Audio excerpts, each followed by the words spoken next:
Respected teachers, इस video में हम जानेंगे कि किस तरह प्रशस्त ऐप में लॉगिन करके हमें 10 वीडियो देखना है।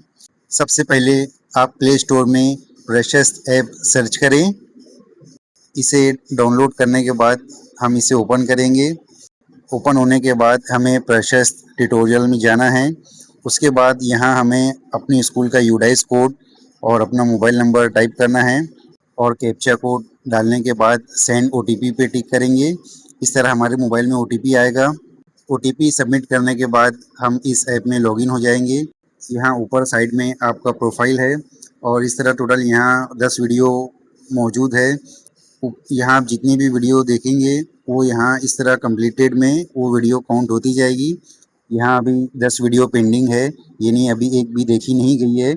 इस तरह आप जितनी वीडियो देखेंगे उतनी वीडियो यहाँ कंप्लीटेड में काउंट होती जाएगी।